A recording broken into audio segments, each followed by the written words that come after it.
ఎక్కడ రోడ్లు బాలేవో అక్కడ ఫొటోస్ తీసి ట్యాగ్ చేసి బ్యాడ్ మార్నింగ్ అని ఒక హ్యాష్ ట్యాగ్ పెట్టి లోకేష్ బాబుకి గారికి కానీ లేకపోతే చంద్రబాబు నాయుడు గారికి కానీ లేకపోతే పవన్ కళ్యాణ్ గారికి అయినా కూడా ట్యాగ్ చేయమని అడుగుతున్నా.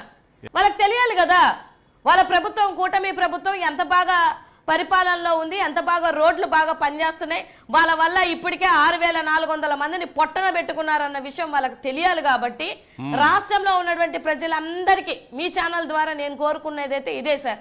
ఇప్పుడు రోడ్లు చూపించండి, ఆ పిక్స్ చూపించండి, ఎంత ఘోరతి ఘోరంగా ఉన్నాయి రోడ్లు. ఏం చేశారు మీరు? ఏం బాగు చేశారు మీరు? 2014 నుంచి 19 వరకు ఇరగబొచ్చింది ఏం లేదు.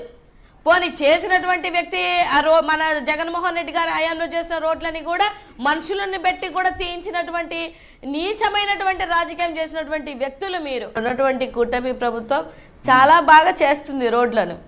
ఏదంటే గోతుల్ని గొయ్యలుగా, గొయ్యల్ని కాలువలుగా, కాలువల్ని చెరువులుగా చేస్తుంది కదా. ఇప్పుడు పంట ఏదైనా ఏ పంట అయినా వేసుకోవచ్చు, అంత నీట్ గా ఉన్నాయి. ఆవిడెవరో అన్నట్టుగా పాలు పోసి పాలు ఎత్తుకుంటే అంత నీట్ గా ఉన్నాయని ఆవిడ చెప్పింది కదా.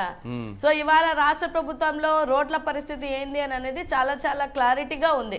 ఏదో స్టేట్మెంట్లు ఇస్తారు కదా, హాఫ్ నాలెడ్జ్ స్టేట్మెంట్లు సార్ అవి. ఆంధ్ర రాష్ట్రం ఎందుకు విడిపోయింది, తెలంగాణ ఎందుకు విడిపోయింది అని అంటే కోనసీమలో పచ్చదనం చూసి కుళ్ళుకొని దిష్టి తగిలి రాష్ట్రం విడిపోయింది.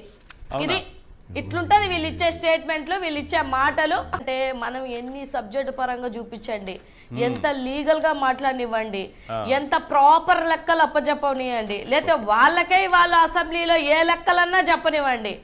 వాళ్ళు ఓవరాల్ టార్గెట్ ఏంది అని అంటే 2019 నుంచి 24 వరకు ఏమీ జరగలేదు, ఏం అవ్వలేదు. నేను చూసారు కదా డిప్యూటీ సీఎం గారు అక్కడికి వెళ్ళినా కూడా పాపం రైతు ఏదో చెప్తుంటే కూడా 2019లో బాగా జరగలేదు కదా, 2019లో ఎందుకు అలా జరగలేదని పదే పదే గుచ్చి గుచ్చి ప్రశ్నిస్తున్నారు అని అంటే మీరు ఇప్పటికీ దగ్గరగా 2,20,000 కోట్ల అప్పు చేసి ఇంకా మీ దగ్గర 4,000 కోట్లు లేక మళ్ళీ డీజిల్ ధరలు పెంచుతాం, లేకపోతే పెట్రోల్ ధరలు పెంచుతాం, గనుల ధరలు పెంచుతాం, రిజిస్ట్రేషన్ల ధరలు పెంచుతాం అని మళ్ళీ ప్రజల యొక్క రక్తాన్ని పీల్చడానికి రెడీ అయిపోయి ఏం చేశారు? డబ్బులన్నీ 2,20,000 కోట్ల డబ్బులు ఏం చేశారు? మళ్ళీ పీపీపీ విధానం అని చెప్పేసి, మళ్ళీ పీపీపీ అంటే మీ థర్డ్ పార్టీస్ మీ కబ్జాదారులకి మళ్ళీ అప్పచెప్పడానికి.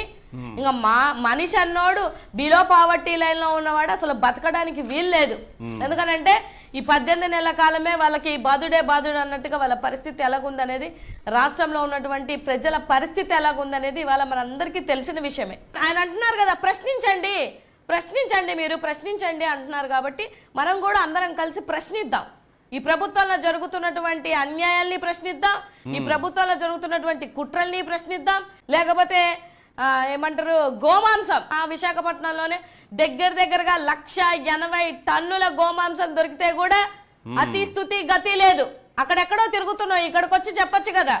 సనాతన ధర్మకర్త, సనాతన ధర్మం నాది అని చెప్పినటువంటి మాట్లాడినటువంటి పవన్ కళ్యాణ్ గారు ఇవాళ అసలు ఎందుకు వచ్చారో 18 నెలల కాలం నుంచి రాష్ట్రంలో లేకుండా హడావుడిగా ఇప్పుడు కోనసీమలో అడుగు పెట్టడానికి రీజన్ ఏంటి?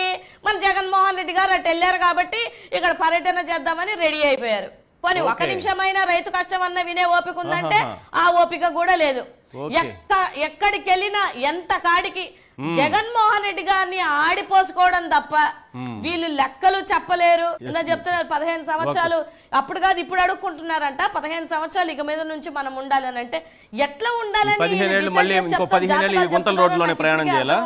రాబో రోజులలో మీ అందరికీ సమాధానం గట్టిగానే ఉంటుందని నేనైతే అనుకుంటున్నాను.